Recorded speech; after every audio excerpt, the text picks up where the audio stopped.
चलो, तो बच्चों आज हम क्या पढ़ेंगे? हाँ, कक्षा 8 का प्रकाश एवं प्रकाश यंत्र, प्रकाश एवं प्रकाश यंत्र। तो तुमने देखा होगा, अगर हम पानी में इसकी पेंसिल को डुबो देंगे तो हमें कैसी दिखाई देगी? ये देखो, कुछ तिरछी दिखाई देगी, है ना? तिरछी दिखाई देगी। यहाँ से ऐसा लग रहा है जब पानी में डूबी तो ये तिरछी होगी, यहाँ से इधर को मुड़ गई, दिखाई दी ना? अच्छा, इसका क्या कारण है? इसका कारण है क्या? प्रकाश का अपवर्तन। अच्छा, अगर हम सिक्का डाल दें, पानी में सिक्का डाल दें तो वो हमें उठा हुआ दिखाई देगा, वो सिक्का उठा हुआ दिखाई देता है। तो वो ऐसा क्यों होता है ना? तो उसकी जानकारी लेंगे हम इस पाठ में। किससे? प्रकाश के अपवर्तन से। तो सबसे पहले हम क्या पढ़ेंगे? प्रकाश का अपवर्तन। ये अपवर्तन क्या है? अपवर्तन क्या है? अपवर्तन, अपवर्तन का मतलब है, अच्छा एक बार पढ़ा था तुमने परावर्तन। प्रकाश का परावर्तन क्या था? टकराकर लौटना, है ना? टकराकर लौटना तो परावर्तन था। अपवर्तन, अपवर्तन क्या है? अपवर्तन है हमारा दिशा में परिवर्तन, कि दिशा में जो परिवर्तन है उसको क्या कहा हमने? अपवर्तन। लेकिन जब हुआ प्रकाश का अपवर्तन तो मतलब प्रकाश की दिशा में परिवर्तन हुआ। क्या हुआ? दिशा में परिवर्तन, दिशा में परिवर्तन,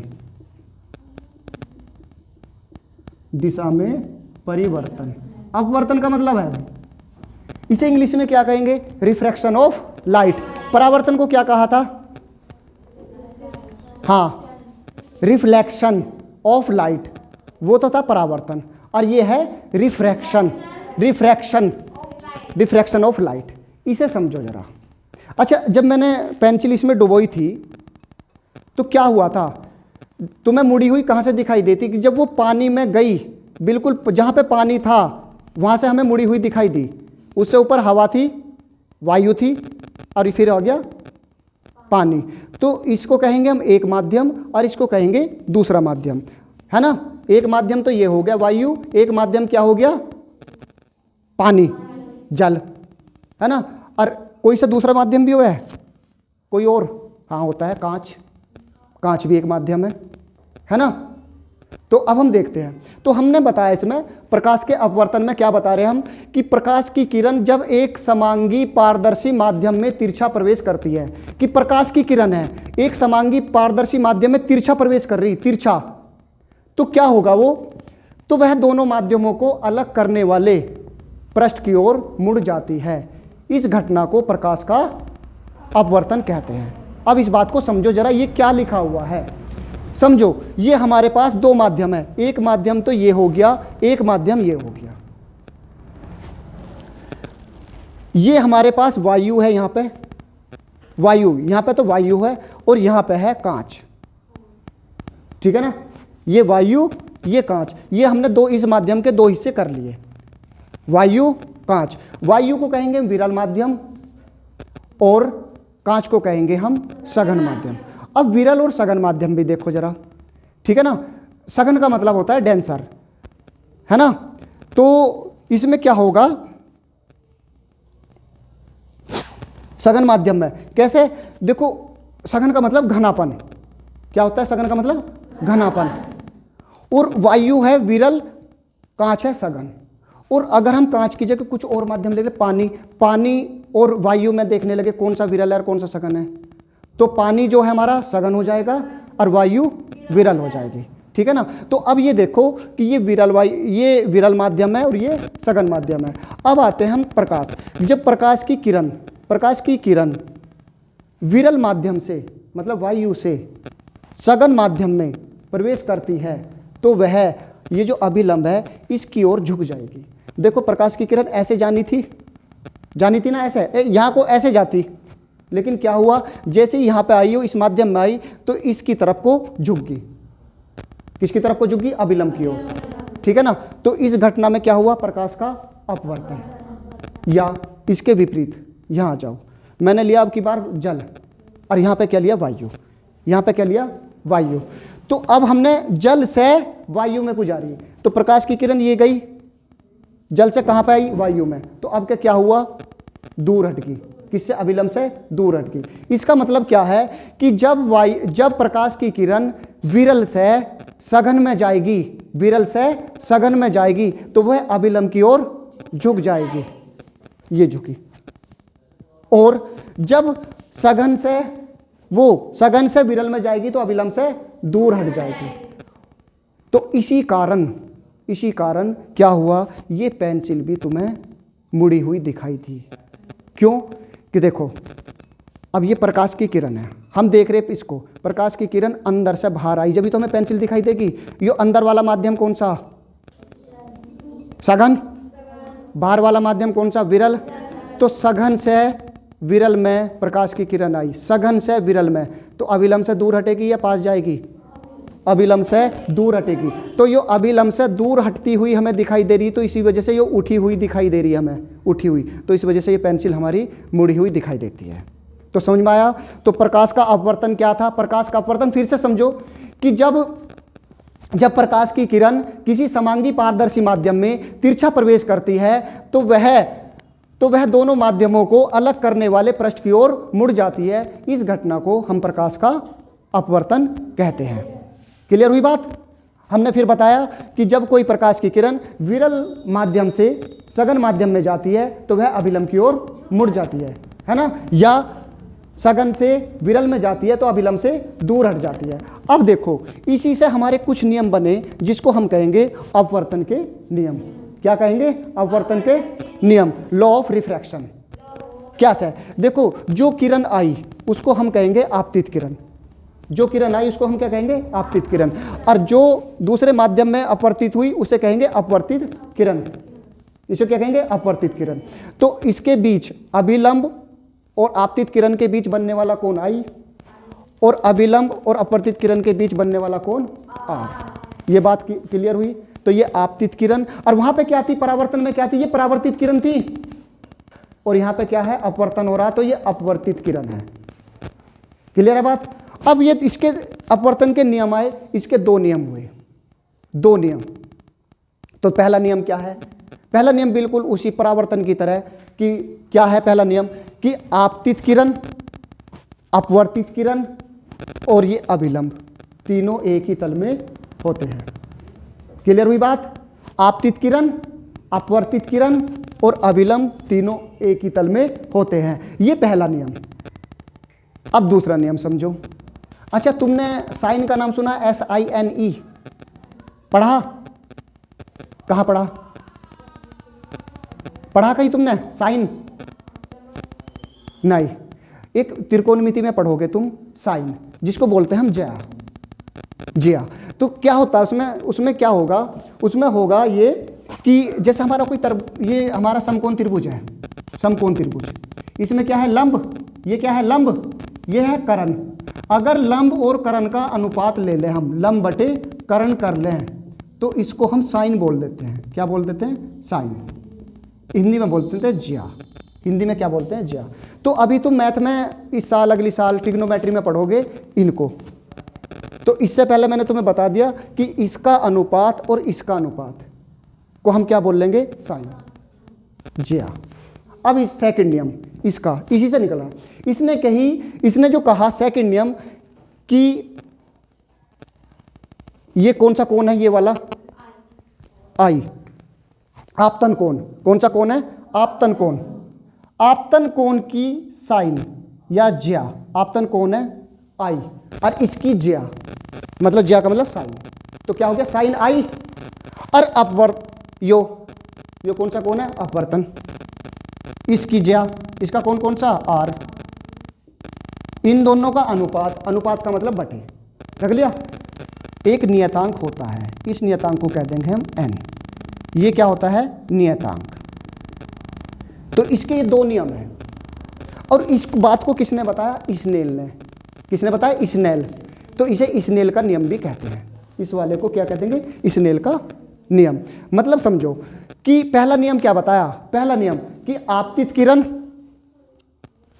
अपवर्तित किरण और अभिलंब तीनों एक ही तल में होते हैं। दूसरा, आपतन कोण की ज्या, आपतन कोण क्या है? आई, इसकी ज्या साइन। अपवर्तन कोण की ज्या साइन आर, इन दोनों का अनुपात एक नियतांक होता है, नियत होगा, कांस्टेंट होगा। और इसको, इस नियम को किसने दिया? स्नेल ने। और इसको क्या कह देंगे? स्नेल का नियम। इस नियम को, सेकंड लॉ को क्या कह देंगे? स्नेल का नियम भी कहते हैं। क्लियर हुई बात यो? अब बात आई आगे की। देखो, एक होता है कि ये अपवर्तन होता कहाँ कहाँ है। इस बात को बहुत ध्यान से सुनना। अपवर्तन होता कहाँ कहाँ है सर? कि आम जीवन में कहाँ पे होगा ये अपवर्तन? कि ये तो ऐसा लग रहा है जैसे विज्ञान पढ़ा रहे हो, लेकिन आम जीवन में मैंने तुम्हें इसका उदाहरण बताया है, पता चल गया। अगर मैं इसमें सिक्का डालूं तो सिक्का ऐसा लगेगा जैसे उठा हुआ हो, तली पे ना होगा, तली से थोड़ा ऊपर हो।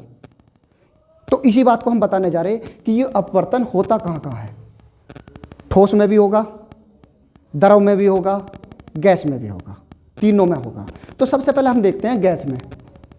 गैस में, तो गैस में कहाँ पे अपवर्तन होगा? गैस में तुमने देखा होगा तारों का टिमटिमाना। रात को तारे टिमटिमाते हुए दिखाई देते हैं, दिखाई देते हैं टिमटिमाते हुए तारे, है ना? उनकी चमक कभी तो दिखाई दे रहे, कभी बंद हो रहे, कभी दिखाई दे रहे, कभी बंद हो रहे। उसको तारे को हम क्या करें? टिमटिमाना बोल रहे, है ना? तो कभी तो वे चमक रहे, कभी उनकी चमक धीमी हो रही, इसी को तो टिमटिमाना बोलते हैं। तो ये क्यों होता है? ये भी अपवर्तन के कारण होता है। और सूर्योदय और सूर्यास्त पर सूर्य का, ये देखो सुबह का सूरज कैसा दिखाई देता है? लाल लाल दिखाई देता है, बिल्कुल लाल। क्या उसमें चमक होती है? कम चमक होती है ना? आंखों में जलन होती है उसे देखने से? देख लेते हो? हाँ, देख लेते हैं। क्यों? क्योंकि वास्तव में वो उस समय निकला नहीं है सूरज, वो सूरज निकला नहीं है, और वो अपवर्तन के कारण हमें थोड़ा सा ऊपर दिखाई दे रहा। जैसे हमें पानी में सिक्का ऊपर दिखाई दे रहा ना, ऐसी सूरज है तो नीचे, लेकिन हमें अपवर्तन के कारण वो ऊपर दिखाई दे रहा। तो इस वजह से वो हमें, मतलब उसमें चमक नहीं होती ऐसी, हम उसे देख लेते हैं। ऐसी छुपते हुए छिप जाता है सूरज, लेकिन वो हमें उठा हुआ दिखाई दे रहा। किसके कारण? अपवर्तन के कारण। क्लियर हुई? तो गैसों में तो इस तरीके से ये होता है अपवर्तन का। अब आ जाओ द्रव में। द्रव में अपवर्तन कैसे देखोगे तुम? द्रव में हमने अभी देखा, इस छड़ का तिरछा दिखाई देना, इस छड़ का तिरछा दिखाई देना, ये द्रव में अपवर्तन है। और सिक्के का उठा हुआ दिखाई देना। सिक्का डाल लो तली में, बिल्कुल उसमें पानी डालो तो क्या होगा? वो सिक्का ऐसा लगेगा जैसे ऊपर उठ रहा हो। ठीक है? तो ये द्रव में अपवर्तन हो गया। किस में हो गया? द्रव में। और गैस में नहीं, ठोस में। यहां में क्या लेना? ठोस में। किस में अपवर्तन देखेंगे हम? ठोस में। अब ठोस देखो क्या चीज होती है भैया? लेंस ठोस है? लेंसों में होगा? हाँ जी होगा। कांच का गुटका, कांच का, देखो ये कांच का गुटका है, क्या इसमें अपवर्तन होगा? हाँ होगा। और अपवर्तन का सत्यापन भी हम इस गुटके की सहायता से करेंगे। कैसे? कि अगर हम अपनी कॉपी पे ऐसे गुटका रख लेंगे, इसे सामने एक लाइन खींच लेंगे, उसके ऊपर पीने लगा लेंगे, अगर हम इधर को देखते हैं तो वो अपने स्थान से वो लाइन हटी हुई दिखाई देती है। इसका मतलब क्या है? जब प्रकाश की किरण, अब प्रकाश की किरण यहाँ से आ रही बच्चों, देखो यहाँ से, ये कौन सा माध्यम है? यहाँ से यहाँ तक कौन सा वाला माध्यम है? वायु है, ये वायु है ना? कौन सा माध्यम है? विरल, विरल है ना? अब यो इसके अंदर जाएगी तो कौन सा माध्यम हो जाएगा? सघन हो जाएगा ना? तो किधर को ये मुड़ेगी? अभिलंब की ओर, अभिलंब की ओर मुड़ेगी। ठीक है ना? ऐसे ऐसे गई थी और इधर को, और फिर जब यहाँ से निकल कर वायु में आएगी तो ये अभिलंब से दूर हटेगी। तो ये अपवर्तन इसमें हुआ। तो इससे हम प्रकाश के अपवर्तन का सत्यापन भी गुटके की सहायता से करेंगे। ठीक है ना? तो ये तीनों हो गया। अब ये बताओ कि ये अपवर्तन कहाँ कहाँ हो गया? ये तो मैंने तुम्हें बता दिया। और हुआ क्यों? हुआ क्यों? प्रकाश का अपवर्तन क्यों हुआ? क्या रीजन है कि जो अपवर्तन हो रहा है? ऐसे लाइनें तिरछी उर्ची जा रही है, कुछ तो बात होगी। सोचा कभी ऐसा? देखो बच्चों कि प्रकाश का वेग, जो प्रकाश की चाल है, वो सभी माध्यमों में अलग अलग होती है। कैसे? वायु में अलग होगी, पानी में अलग होगी, मतलब द्रव में अलग होगी, और ठोस में अलग होगी। और जब प्रकाश की चाल भिन्न भिन्न होगी तो इस कारण अपवर्तन होता है कि कभी लाइन इधर को, कभी इधर को, कभी इधर को, कभी अभिलंब के पास कर, कभी अभिलंब से दूर। तो अपवर्तन का कारण क्या है? अपवर्तन का कारण क्या है? कि प्रकाश का वेग का भिन्न भिन्न होना। क्लियर हुई बात? ठीक है ना? अब बात आई अपवर्तनांक क्या है। अपवर्तनांक इसको समझो, रिफ्रैक्शन इंडेक्स। इसका मतलब तुम सीधा सा समझो, एक चमक से है कि जिसमें चमक ज़्यादा होगी उसी का अपवर्तनांक ज़्यादा होगा। अब तुम ये देखो चमक किस में ज़्यादा होती है, हीरे में। हीरा सबसे ज़्यादा चमकीला होता है, देखा होगा? देखा नहीं? कहाँ देखा हीरा, ये बताओ। हीरा देखा कभी तुमने? हैं फिल्मों में? हाँ वहाँ देखा होगा, कैसे कैसी चमक सी निकलती है उनमें से, है ना? निकलती है ना, हीरे की अंगूठी, हीरे के हार, है ना? डायमंड रिंग महंगी आती है, कितनी? बहुत महंगी आती है। तो उसमें चमक बहुत ज़्यादा होती है। तो कितना अपवर्तनांक है हीरे का, बताओ कोई बच्चा? कितना अपवर्तनांक है, बोलो? हाँ 2.4। ये हीरे का अपवर्तनांक कितना? देखो बच्चों, मतलब चमक से है, अपवर्तनांक का मतलब चमक। और उसके बाद में क्या है, उसके बाद में बताओ? कांच का अपवर्तनांक 1.66। क्या कांच इससे थोड़ा चमकीला, कम चमकीला क्या इससे? हाँ, तो इसका अपवर्तनांक कम हो गया। कांच से कम। जल का अपवर्तनांक बताओ? 1.33 या 4/3 भी कह देते हैं इसे, 4/3। अब ये देखो इनमें चमक किसकी ज़्यादा है? हीरे की, अपवर्तनांक ज़्यादा है। कांच की उससे कम, उससे कम। जल का उससे कम। हाँ, वायु और कम चमकीली, तो उसका अपवर्तनांक कितना होगा? 1.003 या 1 पॉइंट रख दो, है ना? चलो, तो ये इसके अपवर्तनांक है, इसका मतलब है चमक। लेकिन हम यहाँ क्या पढ़ने जा रहे हैं? अपवर्तनांक, रिफ्रैक्शन इंडेक्स क्या है? इसका मतलब हम ये देखने जा रहे हैं कि अगर मैंने सिक्का इसमें डाल रखा, सिक्का इसमें पानी में मैंने डाला और वो कितना उठा हुआ, इसका मतलब अपवर्तनांक निकाल लो। क्लियर है बात? उसे नापो कितना है, ये नाप के बताओ कैसे। देखो अब कैसे नापेंगे इसे? अपवर्तनांक का मतलब देखो कि किसी माध्यम का अपवर्तनांक निकाल रहे, हम किसी का अपवर्तनांक निकाल रहे भैया, पानी का निकाल रहे, कांच का निकाल रहे या वायु का निकाल रहे। समझो, किसी माध्यम का अपवर्तनांक, निर्वात में प्रकाश की चाल। पहले तो ये देखो निर्वात में प्रकाश की चाल कि सर हमें तो निर्वात का नहीं पता क्या है। पता निर्वात का? बताओ, निर्वात का पता नहीं? पता, मैं बताता हूँ। जो हमारी वायु होती है, वायु में बहुत सारी गैसें होती हैं। पढ़ा वायु तुमने? वायु में गैसें पढ़ी? कौन कौन सी? ऑक्सीजन, नाइट्रोजन, कार्बन डाइऑक्साइड, है ना? यो तो वायु तो इन गैसों से मिलकर बनी, लेकिन निर्वात में कोई गैस नहीं होती, है ना? निर्वात में कोई गैस नहीं होती। तो ये देखो कि निर्वात में प्रकाश की चाल और उस माध्यम में प्रकाश की चाल के अनुपात के बराबर होता है। कैसे? देखो समझो कि अगर मैं निर्वात में प्रकाश की चाल निकाल लूँ, निर्वात में प्रकाश की चाल निश्चित होती है। बच्चों ध्यान देना, सुनो, निर्वात में प्रकाश की चाल निश्चित होती है। कितनी होती है? 3 × 10⁸ मीटर प्रति सेकंड। और ये वायु में भी इतनी होती है, वायु में भी इतनी होती है और निर्वात में भी इतनी होती है। तो यहाँ तो मैं ये हो जाएगा निर्वात में प्रकाश की चाल। अब हमें निकालना किसका अपवर्तनांक है? किसी का निकाल लो। कैसे? मैं किसी माध्यम का निकाल रहा, मैं तो शीशे का निकाल रहा। किसका निकाल रहा? शीशे का। तो शीशे का अपवर्तनांक निकाल रहा, तो मैं ये कहूँगा कि निर्वात में प्रकाश की चाल ले लो और नीचे शीशे में प्रकाश की चाल ले लो। जिसका निकाल रहा है उसका ले लो, शीशे में प्रकाश की चाल ले लो। उसको जब हम डिवाइड करेंगे तो वो किसका आ जाएगा? शीशे का अपवर्तनांक आ जाएगा। किसका निकल का आ जाएगा? शीशे का अपवर्तनांक। कैसे? अगर हम जल का निकालने लगे भैया, जल का अपवर्तनांक, सुनो अब यहाँ देखो, जल का निकालने लगे तो हम यहाँ क्या लेंगे? जल का अपवर्तनांक बराबर निर्वात में प्रकाश की चाल या वायु में प्रकाश की चाल बटे यहाँ किसका लेंगे? जल का, है ना? किसका? जल में प्रकाश की चाल।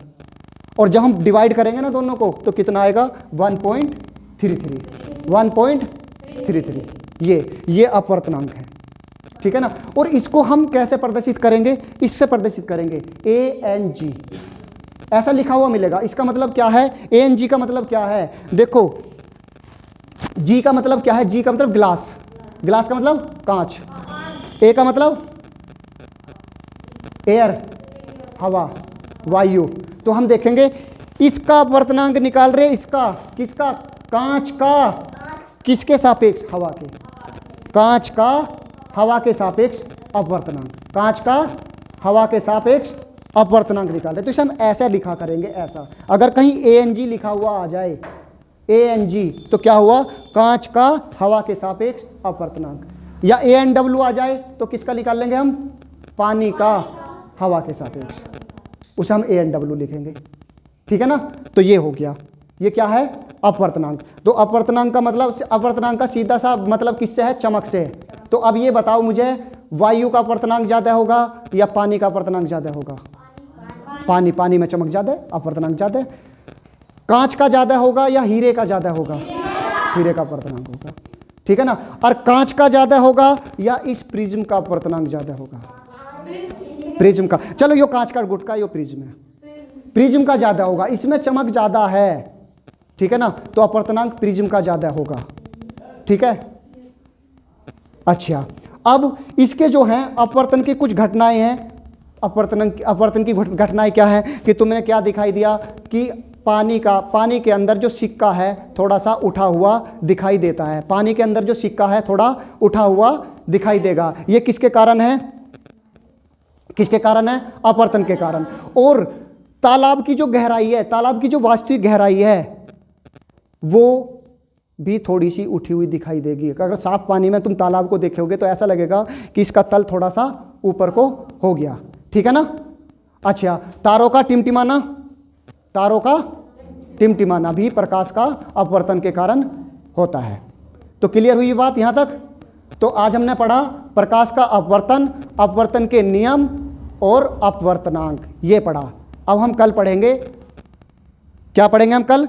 कि प्रकाश का वर्ण विक्षेपण क्या होगा। ठीक है?